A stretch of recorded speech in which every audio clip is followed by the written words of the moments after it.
Hello, my beautiful sisters. Welcome to another day of the Startup Herpreneurs. And today we have Autumn Bensette. Yay! And I love her so much. All her stuff is amazing. She has a podcast that I definitely recommend that's called the Wealthy Babe Podcast. All her stuff is about being like a little bossy babe. And I'm really bossy, so it works out well for me. And she's all about coaching online coaches, which, hello, that's me too. And she's all about receiving money, knowing your ideal client. And that's one of the two things that we're going to talk about today. We're going to talk about how to attract your ideal client and how to roll in the money. So I'm excited to invite her to our thing today. And she is the cutest ever. I'm super excited to have her. And I'd love to learn a little bit more about your story before we really get started. So can you share with us? Woo! It's like, how much time do you guys have? Such a long story. Thank you so much, first and foremost, for having me. I'm so honored to be here. I'm so honored to be speaking amongst such powerful, incredible women. I was just talking to you right before we hopped on about what like an insane lineup you have formed and pulled together. So I'm just so excited and honored to be here. It's blowing my mind, but I will try to dive right in as much as possible. If you guys want to actually get like the real start of my my journey and my story, go to my podcast. The very first episode, we'll talk like about the really big first part of it, because I don't want to take you too far back because we'll be here forever then. But we'll go back about a year from now, a year ago. A year ago, I was in a position where I was actually making like $254 in my coaching business. I had been about 6-7 months in, newly transitioned, and I made about like $254 that month in PayPal. And the next month I decided I'm going to hire my coach, and she's actually in the summit. Her name is Melanie Ann Layer. I am just like, she is a magical unicorn goddess. I'm obsessed with her. And seriously, you guys you will know exactly what I'm talking about when you hear her speak. But I decided to hire her in February. There was something in my gut pulling me, like now is the time.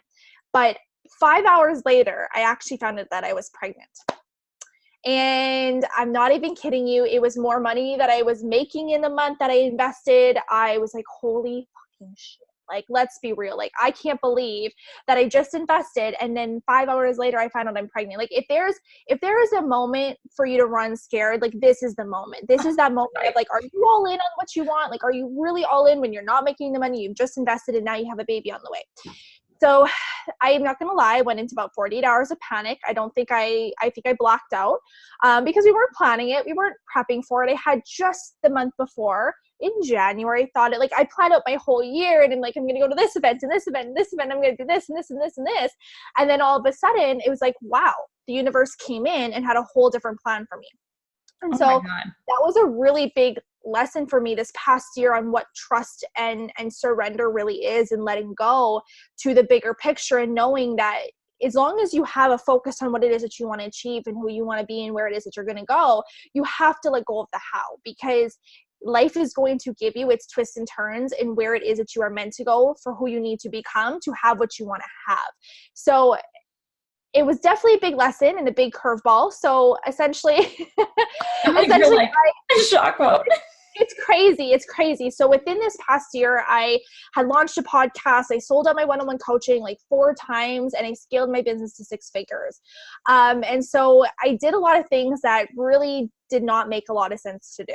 It makes a lot of logical sense to go from $254 months to $20K plus months by the end of the year, having a baby, having my first $20K month, the month that I brought her home, running a program. It doesn't make sense to keep these things going. But what I've wanted to do and what I found myself doing because of my drive and my ambition towards serving these women and helping them heal around money and being able to love money and be able to feel worthy of receiving money, I met a new version of myself. And essentially in what it is I was doing, I was giving permission to all these other women and all these other mothers to be able to have both, to not have to choose anymore between, do I have the business or do I have the family? Wow.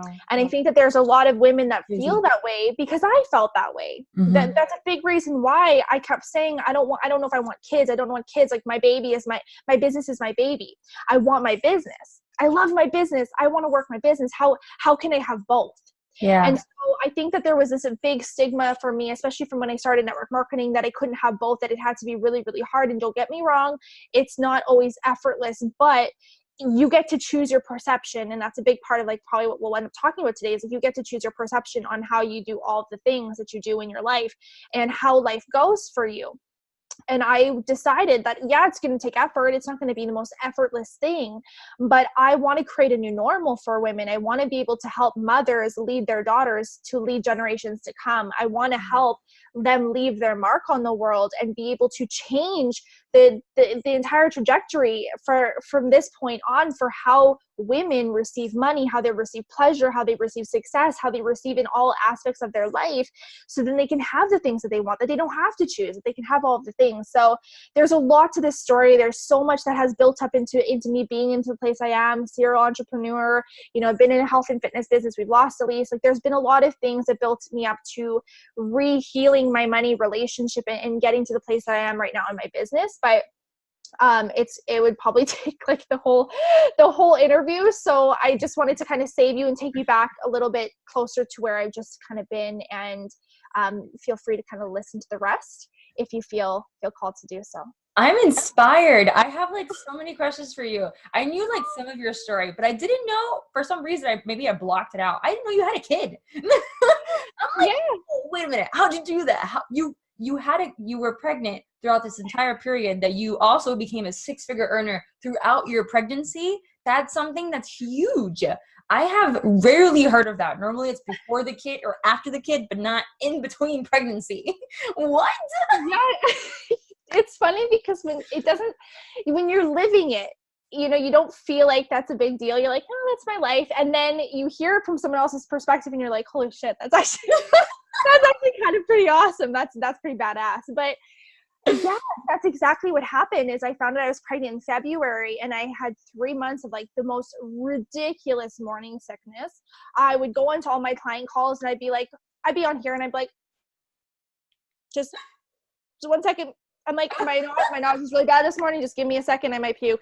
And they were like, okay, cool. And I went through that whole 3 months, going through my sessions, showing up for all my things the same way that I showed up for my things. I rarely ever moved anything, rarely ever canceled. I was like, I got this. I can do this. And so I made it happen. And then I decided I'm going to travel at the end of my first trimester to Florida. And I went to Florida and did a whole rebrand. My first shoot was out in Florida, and I went to Tony Robbins' event, and I hired a photographer, and I did a whole rebrand when I was out there, and it was so incredible, so fabulous. It was just such an amazing experience. And then I came home. I was in my second trimester, and then I launched my podcast, and then I sold out my one-on-one coaching, and I sold out my mastermind, and I kept selling out my programs, and I kept selling out my one-on-one coaching, and it just all kind of kept going. And then I decided I was going to launch a program and then a mastermind, and the mastermind ended, I think, a week before my due date. And so I talked to my coach and I was like, is this a little crazy? Should I be doing this? And she's like, well, girl, you don't know what you're capable of until you do it. And I'm like, you're right, let's do it. So we did it. And I decided I'm going to launch it anyways. I ran the whole thing. It went right to the end. I went past my due date 5 days, and my coach was amazing. And she's like, girl, this is the point of me you having me in your corner. Something goes on, I got you. If you need me to come into your program, I got you. So I always felt supported in doing so. I felt like it would be okay. And no matter what, I was supported. I was okay. I was able to do my program, my mastermind, all of the things, and everything turned out perfectly fine. And in October, I didn't launch anything new, but I was running my mastermind. I was running I was running my program and with my clients one-on-one. And then I came home. I had her on October 29th. And so she's 3.5 months right now. And October 29th at 2:29 a.m. And it was just such an incredible experience. And 2:29 a.m. Okay. Do you know what the word sleep means? After that first year where you like sleep, what is that? Like, how did you do masterminds and programs? And I can't. All right. And she still sleeps on me every night. Every single night she sleeps across my lap. And I sleep sitting up most of the time. So it's a feat, but it's incredible. And it's like, I get to do this, right? It's like, I get to do these things. And so it was a really cool experience. I declared the month I bring her home, it's gonna be my first 20K month. And then I kept increasing it month after month. And I'm like, let's just keep doing this damn thing. And then I closed up the year and I did all the math and I was like, holy shit, it's 6 figures. Like, like, what a blessing. It was incredible. It's really incredible. She got me to 6 figures, and she's going to be what gets me to 7 figures and beyond. No way. That's amazing. That is a ridiculous story that needs to be told over and over again. No joke. That is, I apologize to all the other interviewers, but no story beats that one. That was an amazing one. So trying to wrap it back together, even though I really just want to keep talking about this forever, I'm going to like try to forget. Of course. So did you end up changing your ideal client at some point throughout your pregnancy? Like being like, maybe I should do mompreneurs, because your thing isn't just moms. Your thing is women in general and starting their business. Well, and now getting their businesses to 6 figures for that matter. Yeah, absolutely. So I think that that's really important to note, because we are always evolving and growing as humans and as people and as women, and our stories are always evolving and shifting and growing. And the truth is, actually, I haven't even shared any of this because I just started getting back into my podcast. I'm going to relaunch it right away here. And so I'm getting back into like re-recording episodes again and getting them back out into the world. So this is something that I will definitely share on there as well. But I was very attached and very in fear, actually, of branching out to market to moms and to change an ideal client to moms. I had this stigma in my mind that this would hurt me, that maybe moms wouldn't want to invest, that I had a really hard time labeling myself as like a mompreneur and a mom and kind of claiming this title, because I was so strong in this, like, this is who I am, this independent like woman, like this. I had this version of me and I was like, I'm not just a mother. And the thing is, I'm not just a mother.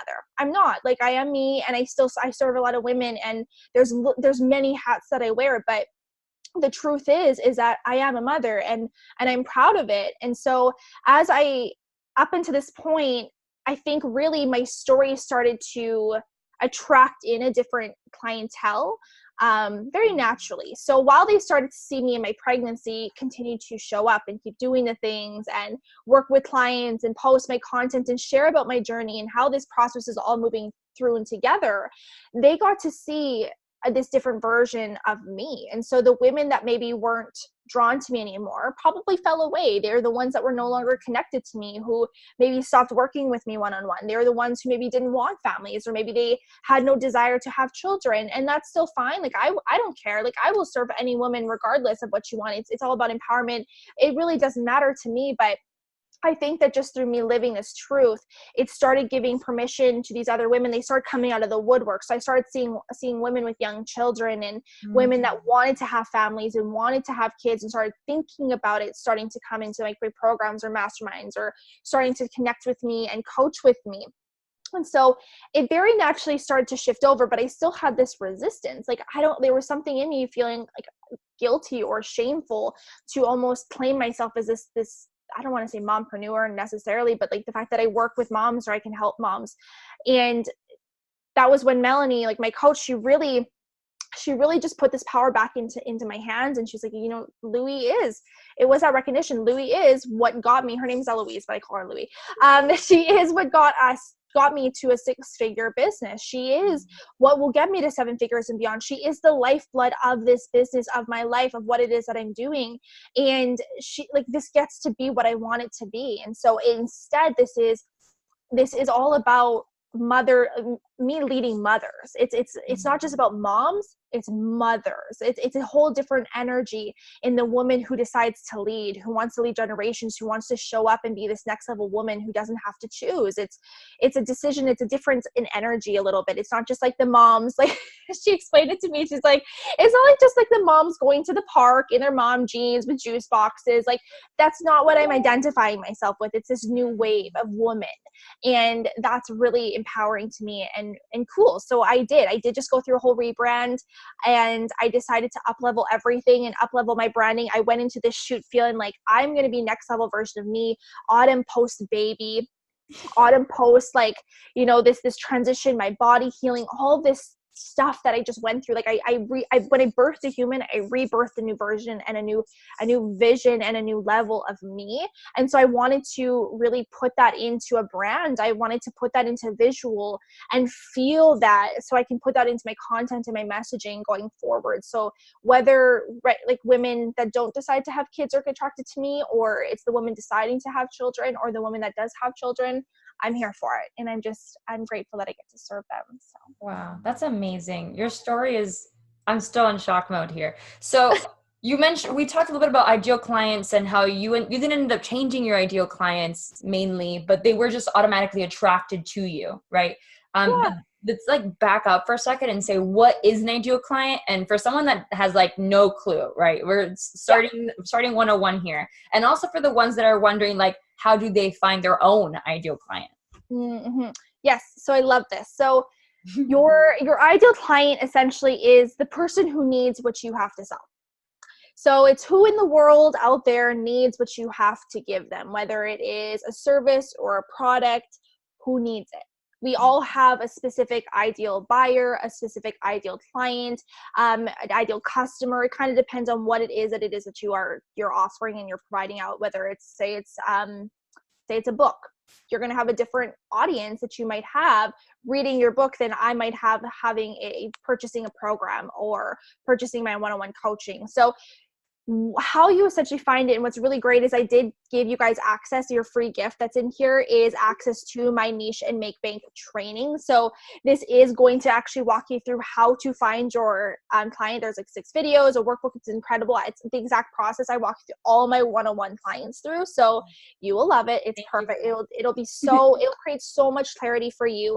But essentially what it comes down to is if you have to first know what it is that you're offering. You have to kind of know what it is that you want to do, what it is that you are an expert in, what you want to share with the world, what you want to teach, preach, and give.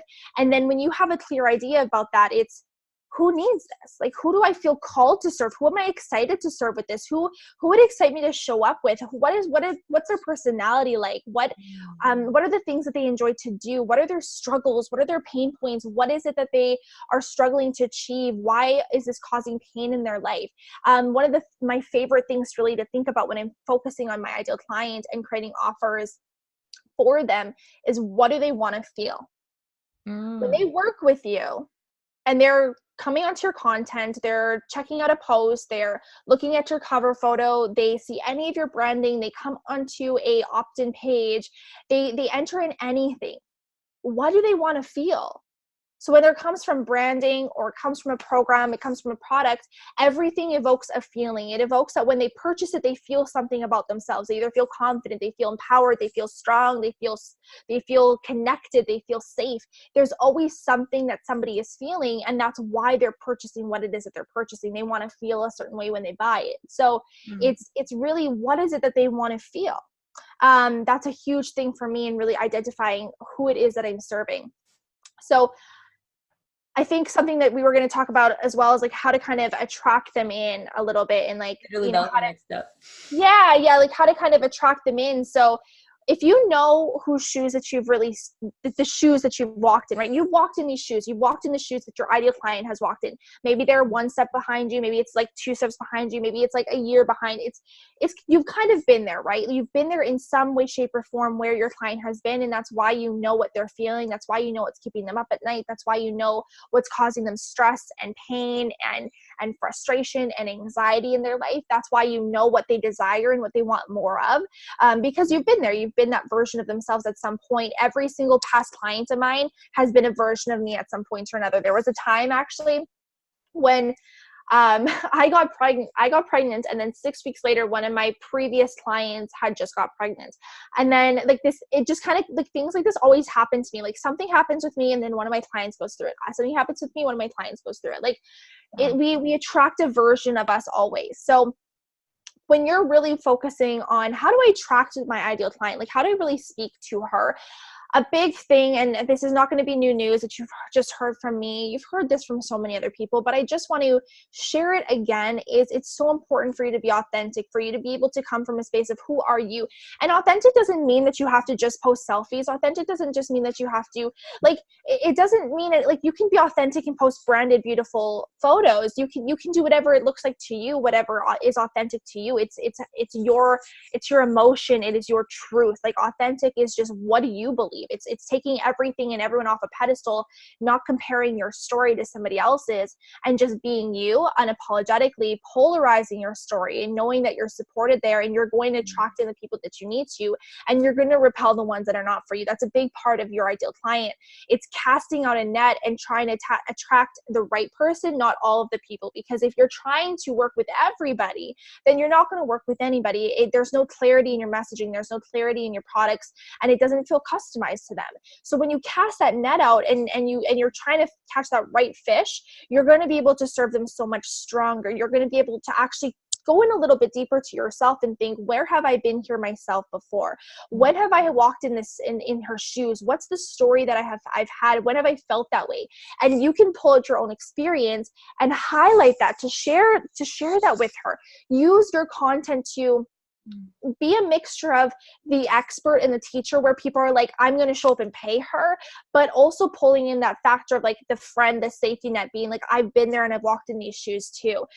People don't always want to pay the friend who is always just like, I'll support you in all of the ways, I'll give everything away, and like, but then they don't really establish themselves or their energy as an expert or a leader. There's no boundaries. But when you show and you teach and you provide and you're like, I've done this myself first, then you're able to establish yourself as this person that people are also excited to pay, right? Because they've seen that you've done it first. So live in the vibe that it is that you are bringing these women into. So say you are, these women really want to feel confident, or they really want to feel empowered. Well, one of your biggest goals for you is to live in the vibe of confidence and empowered. What does that look like on a day-to-day basis? What is a confident and empowered woman like? What decisions does she make? How does she live her life? How does she move through it? How does she move through the hard moments? That doesn't always mean being high vibe, but how does she live in it even when it's low vibe? It's embodying the feelings that they want to feel and being in that vibe in all areas of your life. It's not the burnout. It's not hustling behind your computer 24/7. Yes, it is doing. You have to co-create. You have to do your part, but it's also turning off. It's the things that you don't. It's the things that you're not doing with work that is also attracting in your ideal client, because you're being in the energy that these women want to be in. That's really, really huge. That's amazing. And then when it comes to these ideal clients, is there a specific place that they can be found? Like, should it be Instagram or Facebook or email or Pinterest? Like, how do you know how to contact these ladies? Or do you just get vulnerable whatever works? Yeah, no, that's a great question. So the first thing that I would really assess is, where do I really love to consume my information? Where do I love to consume content? What am I drawn to? Because most likely you are going to attract who you are. We don't attract what we want, we attract who we are. So if you are somebody who really consumes information on Pinterest, then maybe that's the place that you need to be. You need to be on Pinterest, because your ideal client is searching on Pinterest. They live on Pinterest. That's where they are. You might be a YouTuber. Like, you're never on Facebook, you're never on Instagram, but you ride or die, you live by YouTube. Well, then your ideal client is probably surfing YouTube too. You don't have to do it the same way everyone else is doing. I definitely have things that I enjoy. I know that my ideal client most of the time is on Facebook and Instagram stories, email marketing, Facebook groups. I know where my ideal client normally is and hanging out. So I think that's a really important thing that you just first need to kind of assess is, where are they and where do I like to hang out? You can poll your audience as well. You can literally go onto any platform and say, hey, where do you hang out? What platforms do you like to hang out on? Where do you like to be? And you can kind of assess and look at the people who are commenting and seeing, are they my ideal client? Are they my ideal buyer? And where are the platforms that they really like to hang out? You can also kind of see if there's a certain platform that you're on a lot and people comment or engage a lot with you on that one, that might be where they're also attracted to you. So there's a lot of different things and ways that you can kind of assess and figure out where they are. But I think when it really comes down to it, is whatever path gives the least resistance is going to be the most abundant path for you and the easiest path for you to connect with your clients. Perfect. And I know that some people have problems when it comes to like, do they find the ideal client first, or and then create a course, or do they create a course with a specific ideal client in mind and then find the ideal clients to take care of that course? Does that make sense? So which one is it first? Is it, do they get the ideal client and then make courses for that ideal client, or do they make the course first and then they get the ideal clients to get into that course? Yeah. So 100% time and time again, ideal client first. Otherwise, you're just throwing spaghetti at the wall, because if you don't know who your ideal client is, you don't know what they're going through. You don't know what their struggles are. You don't know what their pain points are. You don't know what they want to feel. You don't know what the result that they're wanting in their life, who they want to become after taking your course, after taking your program, after utilizing your product. You don't know what they want to feel or the result that they want. So if you don't know that, how do you create something from that? So it's very important for you first to know who it is that you want to work with, and then create something for that person in mind. And then that's how you're going to create the content that can speak to them. You're going to be able to specialize and really form a course that feels customized to that person. Otherwise, you kind of like put something out there and then you go to read it and you're like, am I the person that's meant to be in this course? Or like, who is it really for? Like, what am I getting from it? I don't understand. And it feels confusing. And if you're confused, then you're always going to, if the person's confused, they're always going to say no. Like, they're always going to say no. If they're overwhelmed, they're going to say no. They can't say yes if they don't have clarity. Yeah, I'm with you. All right, perfect. So get the ideal client first, or pretty much the tribe of your ideal clients first. And then you end up figuring out like, what do they need? Where are they? And figure out where they want to be. And then you create a course to help them get there. Right? Yes, absolutely. Yeah. Perfect. So we got that clear. Now let's say someone, yes. now let's say someone, it has their ideal client. They have a tribe, right? They have a Facebook group with 10K people, whatever it is, and they just haven't sold a single darn thing to them, right? Like, they're stuck. They got the clients, they're working on a course, and they just don't know what to price it at, right? So we're going to work on money mindset next. You create this course. What the panda do you price it at, and how do you know that it's the right thing? Because if you ask the clients, they're probably going to say, what? $7, I'll buy that. Or, just make it donatable. Give it out for free. So how do you know what's the right price to put it? Ooh, this is a loaded question, because this is something that I do a lot. Like, there's a lot of work. This is something that I will work for months on with my clients, because the truth of the matter is that 9 times out of 10, women are coming into the space feeling like they should undercharge for their services. They're feeling like and they want to overgive, right? We want to help all of the people, and we don't want to make any of the money because it makes us greedy. It makes us, we have these fears behind it. Will it all fall away? It has to, or we have this innate feeling and belief that it has to be really, really hard to make. So then we self-sabotage, and then we do undercharge, and we overgive.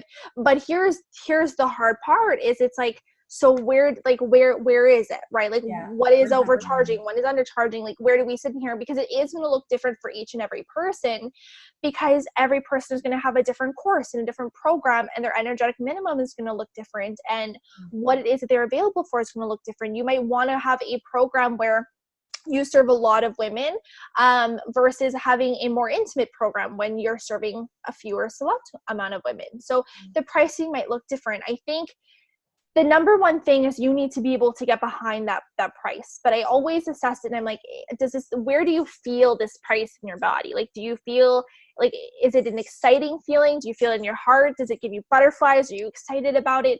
Like, how does it feel? Does it feel scary? Do you feel resistance with it? What feels off? Because your gut is going to always tell you. But you need to get behind it, because you need to be able to receive. A lot of the time we struggle with receiving, and that's the biggest issue. And that's kind of why I love to help women celebrate and receive pleasure and receive other things, because it helps them receive money better.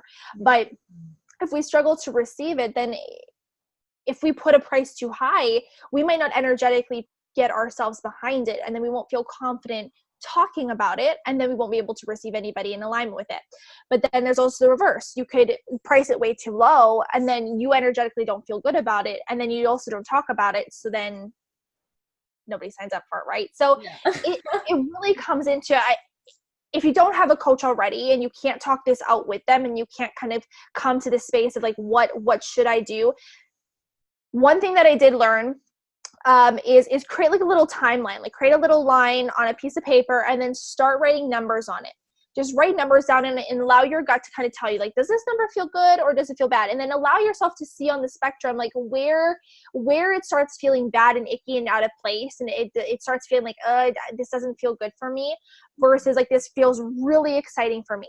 There's this fine line. There's this accent point, this key. I feel like it's like a key that like unlocks a door, that you access a certain type of woman at that level. So every investment level, you're going to access a different version and a different level of woman. At the lower price point, you're going to access women at that one you would never access at a higher one.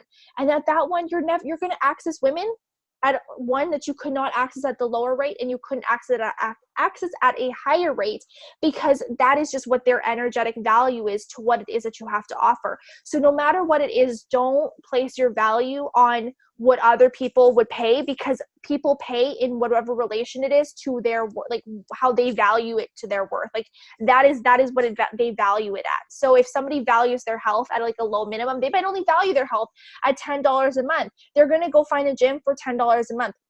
That's fine for them. Some person might value their health at a level where they would spend $500 on a personal trainer every single month to come to their home.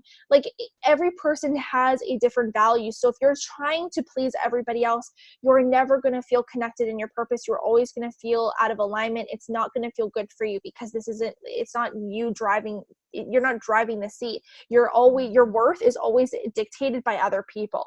So you need to be able to get in that driver's seat and say, what feels good? Like what lights me up? What am I excited to charge? What is going to excite someone else to show up?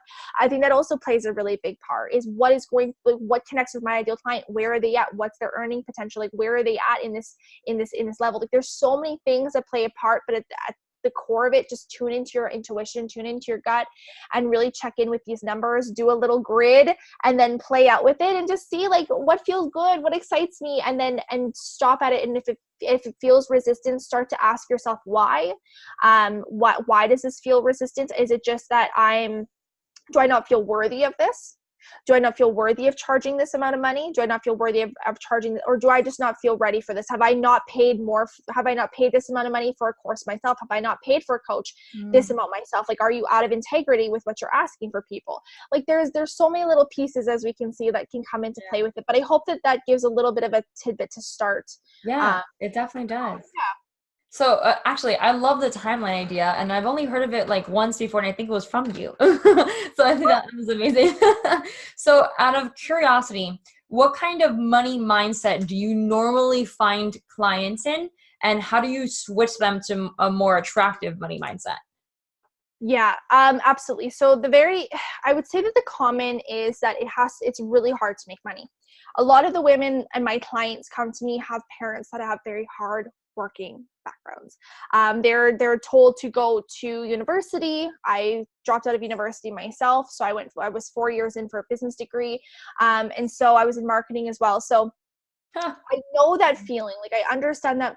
But you too? I did psychology and marketing were my two big things, and I got my AE and I just cut it off. I was like, I'm done. I did the same thing. I'm like, I'm like, I'm never going to work in a corporate. Like, why am I spending my time here? This is so silly. So I was like, I'm not going back. Yeah. So I would definitely say is this need, when it comes to money mindset, and the biggest blocks is that it has to be really hard to make, right? So again, we undercharge for our services, we overwork, we overgive, we overdeliver, we jam pack our schedules with so many things. We don't allow ourselves to take care of ourselves. We don't treat ourselves. We don't allow ourselves to celebrate our success. We don't allow ourselves to go and anchor in the moment. So say you just had like, you had one person come into your new group. Well, why aren't you celebrating it? Well, I'll celebrate when there's 10. Well, why? Celebrate when there's one, because one anchors it in and says, I did a really great job and this felt really good. I'm going to celebrate it too. That's how you start to build in more. So we make it a lot harder than it usually needs to be. Taking it back, because I digress a little bit. It's that it has to be really hard work usually to make money. So we will have self-sabotaging behaviors that way, that they're not worthy of having a lot of money. There might be sometimes resistance in them feeling worthy of receiving money, receiving love. Maybe that's because of parents or how they grew up. from kids. They have hard relationships with their parents. They have disconnects. They struggled in their relationships with spouses, things like that, where they stopped receiving love or they weren't receiving love from themselves. And if we don't receive love from ourselves and we don't know how to receive love, we don't know how to receive pleasure, we don't know how to just be able to have fun without guilt and shame, then we can't really receive money.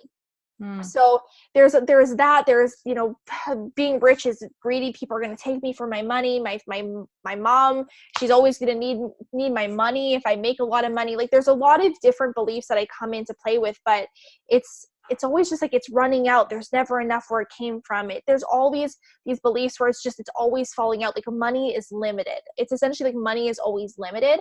And what it really comes down to at the core, when you're really looking at rewriting your money beliefs, is you have to bring them to awareness. Number one, when it comes to fear, you have to say, hey, I see you.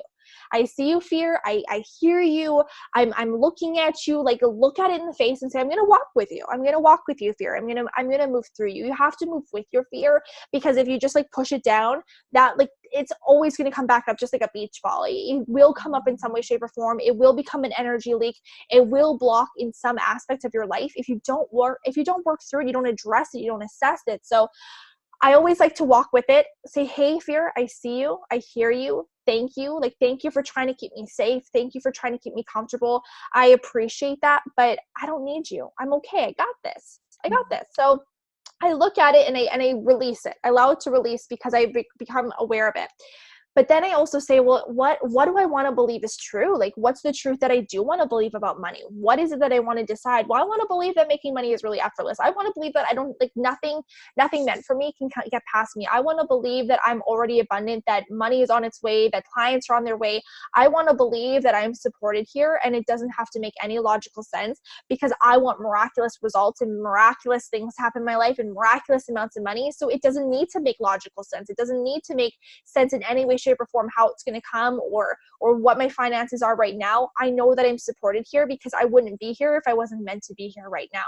And so it's redeciding on it. It's choosing a new truth. You have to decide and reframe your perception about what it is that you're going through, and decide that you get to take back your power and you get to be in control of this, and your money is just a number. It's just a number, and you're letting these numbers dictate your life and your happiness and your success and everything. And it's suffocating. It suffocates people. It's crazy. It's crazy what a number can do to people. You can take back power because you decide the energy and the frequency in which you're on, and that's how money is attracted to you. So decide a new truth, so then you can change your frequency. You can change how you're feeling, attract in a new vibration, attract in more of what you want. Allow yourself to have the downloads for the content that you want to create, for the programs that are going to come through, so then you can attract in the people that are going to pay you. Like, it gets to be easy if we let it be easy, but we have to allow it. That's amazing. And I know that a lot of ladies like to ask, so like, how do I make more and do less, right? And that still continues with the money mindset, and still trying to get themselves to get that more of a traction money mindset at the same time. How do you make more and do less? So how would you answer that?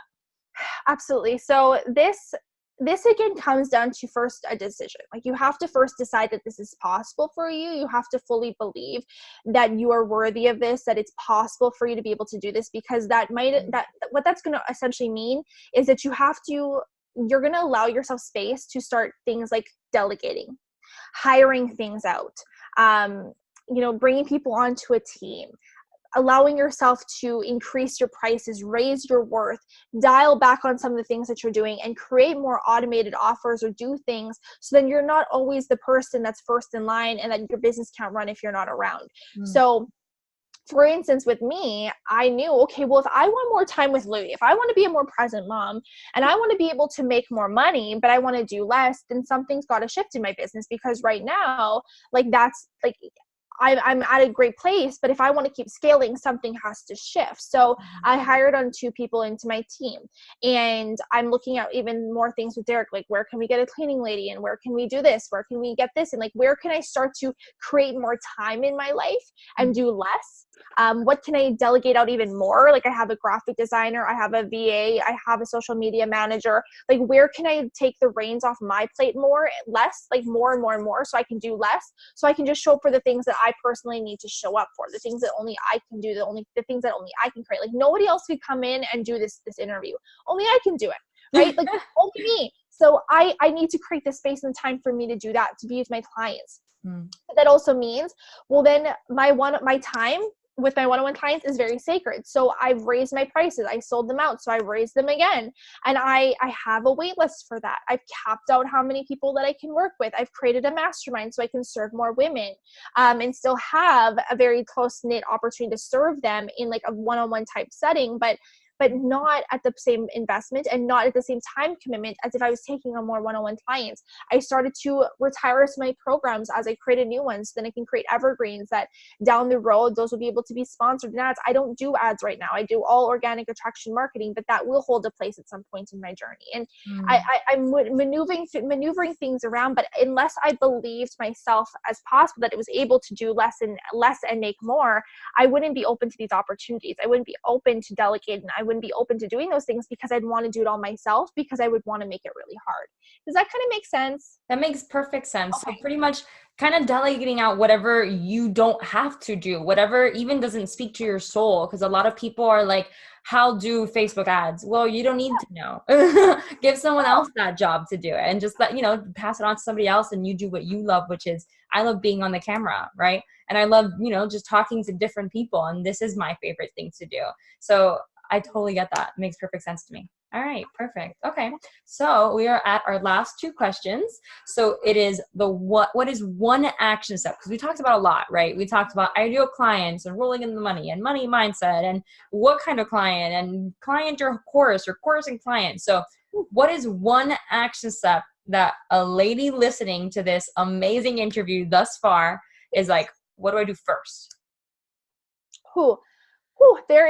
Okay, so I'm going to give you one thing for your attracting your ideal client, like one thing to attract your ideal client, one thing really to do for your money mindset. So for attracting your ideal client, the first thing is be the energy she wants to be in. Okay. Be the energy she wants to be in. So when you're confidence. Yeah, like your ideal client is not purchasing from you for what it is that you know. They're not purchasing your book. They're not purchasing your program, your service, your offer, anything for the information inside. They might initially be saying that's what they want, right? They're saying, I want this result. I want to make more money. I want to feel more confident. I want a 6-pack of abs. Like that's what people are saying that they want. But the truth is that they want something so much deeper. They want to feel a certain way. They want to feel confident, high vibe, energetic. They want to feel vibrant, rejuvenated, safe. Like there's all these things that they want to feel. And if you are being the energy, like I know my clients, they want to feel luxurious. They want to feel abundant. They want to feel empowered. They want to feel bold. They want to feel limitless. Like they want these things. And as long as I'm doing the things like celebrating, taking care of myself, I'm allowing myself to increase my energy as I increase my wealth, like I'm being the energy, I'm living my teachings, they want to be in that. They become excited to pay me. I become the person that they want to pay. So that's really important, is that people aren't just buying your products and your services, they're buying the energy container that they're being in when they get to be around you. So it's be the energy that they want to be in. And of course, speak to her. Like that's super key. Like speak to her, but be the energy, because that's going to be what very organically magnetizes them in, where they're saying, I don't know what you even have to offer, like, but can you tell me, like, do you have a program running? Do you work one-on-one with clients? Do you have like how can I kind of get in your energy? And you can direct them from there. If that's a consultation, if it's working one-on-one, if you have a program going on, if you have a free group, then you can move them into something from there. But you can be the magnet that just attracts them in effortlessly. It can be that simple. Wow. And then when it comes to a money mindset, is the first thing is you need to just bring awareness to whatever it is that you feel about money. Like just write it down. Like I feel about money.